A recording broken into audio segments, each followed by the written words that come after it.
Olá, querido aluno, tudo bem com vocês? Aqui é o professor Wesley, essa é a nossa quinta aula do módulo de Biologia Vegetal. E nelas adentraremos aí no mérito da organologia vegetal, ou se preferirem, nós entraremos aí no mérito da morfologia vegetal, tá bom? Organologia ou morfologia, se preferirem, são sinônimos. Então, o que a organologia ou morfologia vegetal estuda? É basicamente aí a constituição dos órgãos que compõem uma planta, tá bom? Então, a nossa análise ela vai partir aqui, a princípio, da raiz, passando pelo caule e, por fim, estudaremos aí as folhas, tá bom? De antemão, enfatizo aqui a importância de vocês usarem o material didático de vocês, sempre consultem um livro para complementar o que eu estou discorrendo aqui, consulte o professor e, sobretudo, faça bastante exercício para fixar e sedimentar de fato o conhecimento aqui, tá bom? De antemão, como eu comentei com vocês, a organologia vegetal é a área aí dentro da biologia vegetal que vai estudar os conjuntos de órgãos que formam aí o corpo de uma planta. A saber se os principais órgãos são a raiz, os caules e as folhas. E a nossa análise ela vai partir aqui da raiz, a saber se é um órgão aclorofilado, localiza-se geralmente abaixo da superfície do solo, todavia pode ter aí algumas situações na qual ela se apresenta acima do solo, tá bom? E apresenta aí um rol de funções. A saber se a primeira e mais comum aí é a função de fixar a planta ao solo. E atrelado a isso, nós pensamos logo, por consequência, no processo de absorção de água e sais minerais do solo para a planta. Comumente, quando eu faço essa pergunta aos alunos, a primeira ideia que vem na mente deles é que a raiz faz esse processo, tanto de fixação quanto de absorção. No entanto, a raiz ela não se restringe só e somente a isso. Um outro aspecto atrelado a ela é que quando você tem a germinação de uma semente, a primeira estrutura que emerge é justamente a raiz, tá bom? Justamente no sentido de fazer a fixação dessa futura planta aí ao solo. E atrelado a isso, a gente pode ainda pensar na função da raiz como um elemento que vai conduzir seiva bruta aqui através do xilema em direção aí às partes aéreas da planta. Ou seja, vai conduzir xilema, através do xilema, a seiva bruta, que nada mais é do que a água e os sais minerais, aí para as folhas. E além disso, mediante a intersecção aqui com o caule, ela vai receber por parte aí, vinda das folhas a seiva elaborada, que nada mais é do que glicose e também água, tá?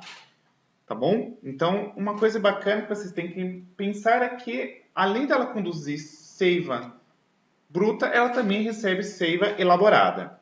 E por fim, eu acho que é importante nós sabemos ainda que as raízes são responsáveis aqui pela condução de seiva e pelo armazenamento de substâncias. Sim, as raízes também têm uma função importantíssima de armazenamento de substâncias, beleza? Posto isto, a gente começa agora a compreender a estrutura que compõe aqui uma raiz. Por finalidade didática, eu peguei aqui e subdividi a raiz em 5 regiões. A saber se a primeira região representada aqui em 1 é a região da coifa, ou também denominada aqui como um capuz de células parenquimáticas, que nada mais é do que uma região que fica ali na extremidade da raiz, que acaba revestindo o meristema apical. E a coifa nada mais é do que uma região formada aí por células vivas, e ela acaba sendo empurrada para baixo à medida que a planta cresce, tá bom? Além disso, é importante nós destacarmos aqui que as células periféricas aqui da coifa, elas secretam uma mucilagem que nada mais é do que uma substância que lubrifica aí e facilita o processo de penetração da raiz ao solo, certo? Além disso, como estudado anteriormente, o meristema apical ele é justamente a região aí que dá origem aos meristemas primários, que à medida que se multiplicam e se alongam, promovem aqui o crescimento da planta. Além disso, nós temos aqui uma segunda região denominada como zona de multiplicação celular, a qual você aí tem de fato o meristema apical e você também pode pensar que é uma região caracterizada aqui por sucessivas divisões mitóticas. Então, essa região da raiz que contém o meristema apical e as células ao redor é chamada aí de zona de multiplicação celular. Logo acima dela, nós teremos aqui a zona de alongamento, pois as células dessa região aí, elas se alongam e provocam o crescimento e comprimento da raiz. Então, enfatizemos aqui que essa zona de alongamento, ou também chamada zona lisa, é onde que as células sofrem alongamento e é a região aqui da raiz que mais cresce. Por fim, a região em 4 aqui, ela é chamada de zona pilífera, onde você tem pelos absorventes. Basicamente, é uma região na qual você vai ter aqui células epidérmicas que vão aí possuir pelos que fazem o processo de absorção e, consequentemente, consegue aqui absorver água e sais minerais. Beleza? É importante nós ainda destacarmos que tem uma quinta região aqui que é chamada de zona de ramificação. Tá? É importante nós destacarmos aqui que eudicotiledôneas, elas apresentam aqui raízes laterais na zona de maturação, o que vai caracterizar aqui essa região que nós chamamos de zona de ramificação. Tá? Então é a região aí onde ocorre a formação de raízes secundárias, ou também denominadas de raízes laterais. É importante ainda enfatizarmos que em algumas literaturas aí aparece o nome zona de maturação ou zona de diferenciação, que nada mais é do que uma região na qual as células dos tecidos primários finalizam sua diferenciação, como estudado anteriormente lá na nossa aula de histologia. E nessas regiões são formados aí os pelos radiculares ou absorventes, que é justamente aqui o que a gente comentou na zona pilífera, tá? Ou também chamada de zona de absorção. Beleza? Dando continuidade aqui à nossa análise da raiz, a gente ainda pode comentar de uma última região aqui chamada de região do colo, que é basicamente uma região de transição entre a raiz e o caule.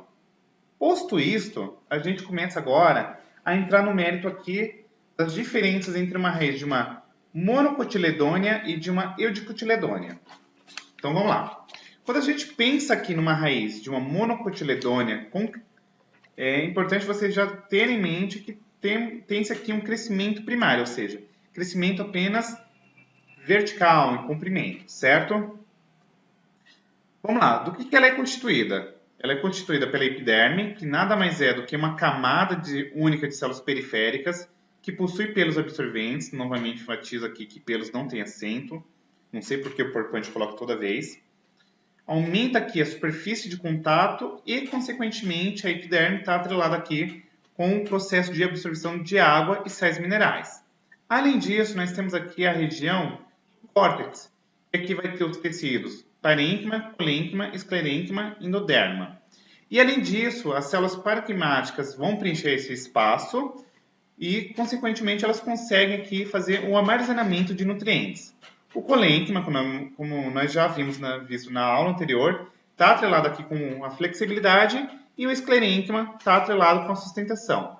Por fim, tem-se aqui a endoderme, que delimita aqui o cilindro central e seleciona o que vai entrar aqui no xilema.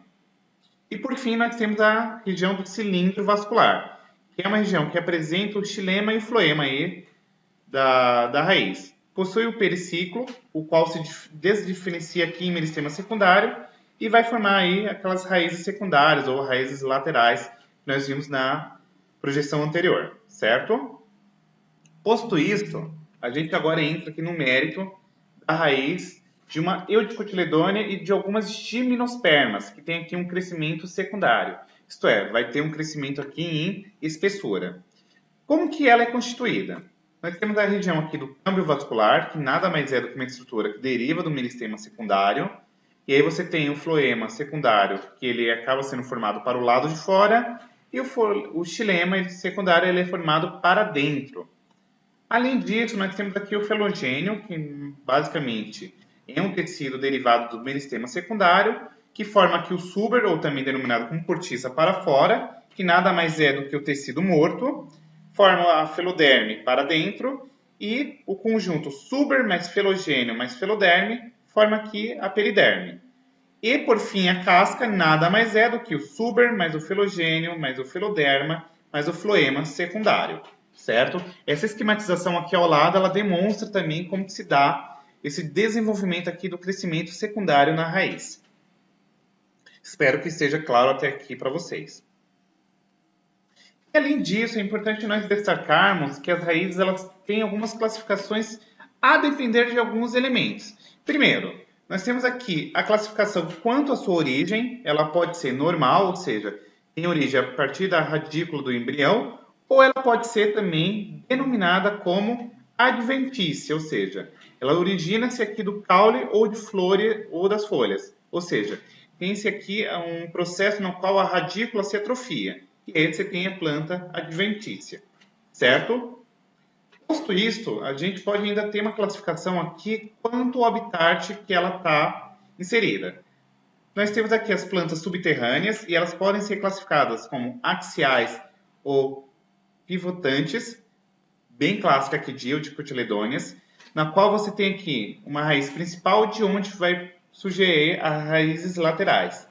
Tem-se também as fasciculadas ou cabeleiras, perdão, que é característica aqui de monocotiledôneas, na qual você tem aqui raízes finas que se originam diretamente do caule. E nós temos aqui as tuberosas, que são justamente raízes que armazenam substâncias nutritivas. Além disso, nós temos aqui as plantas que são aéreas, e nós temos aí três clássicos. Nós temos as estranguladoras, que basicamente são plantas com raízes adventícias que se abraçam aqui a outro vegetal, estrangulando, tá bom? Nós temos aqui as grampiformes, que são adventícias que formam em formato de grampo e se fixam aqui a uma planta trepadeira.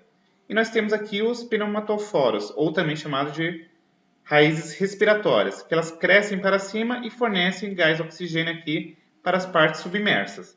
Então, é esse caso aqui. Tem também o tipo de austório, basicamente é um tipo de raiz que está atrelada aqui também com outro nome, que ela pode apresentar-se aí como raiz sucadora. As raízes aéreas aí de plantas parasitas que acabam perfurando e penetrando o caule da planta hospedeira, e quando elas parasitam apenas o xilema e retiram aí a seiva inorgânica, tá? Então, basicamente, quando a gente pensa aqui numa raiz austória ou sugadora, elas vão penetrar aqui em tecidos vasculares de outra planta e acabam aqui sugando a sua seiva. Por isso aí do nome sugadora. Nós temos também aqui as de suporte ou de escora. São raízes aí que facilitam a sustentação da planta. E por fim, nós temos a tabular, que vai promover aqui o aumento da sustentação da planta. Beleza? Tem também aqui as plantas que têm raízes aquáticas. E aqui é legal nós destacarmos que essas raízes elas apresentam aqui um parênquima aerífero, ou seja, é aquele parênquima que consegue armazenar bastante gases, né? Por isso que elas conseguem ter essa flutuabilidade aqui no ambiente aquático, tá bom? E aí, por fim, espero que vocês tenham curtido a aula. Se eventualmente houver alguma dúvida, alguma coisa aí que vocês queiram comentar, sugerir, pedir, eu fico extremamente grato. Todas essas figuras foram encontradas na internet. Eu utilizei aqui como base o livro da Sônia Lopes, tá? E uma coisa bacana aqui, só para dar um destaque especial, na próxima aula eu comento em especial aqui sobre a nutrição mineral, que é importante aqui para as raízes, tá? Mas a gente pode pensar aqui que os principais elementos que a gente pode pensar na nutrição vegetal são nitrogênio, potássio, cálcio, magnésio, fósforo, enxofre, silício, tá bom? E aí nós temos alguns micronutrientes também atrelados. Tem cloro, boro, ferro, manganês, sódio, zinco, cobre, o níquel e por fim aqui o molibdênio, tá? E por fim tem a matéria orgânica aqui, muito bem representada aí pelo que a gente consegue através do processo de fotossíntese, tá bom? Muito obrigado e até a próxima aula.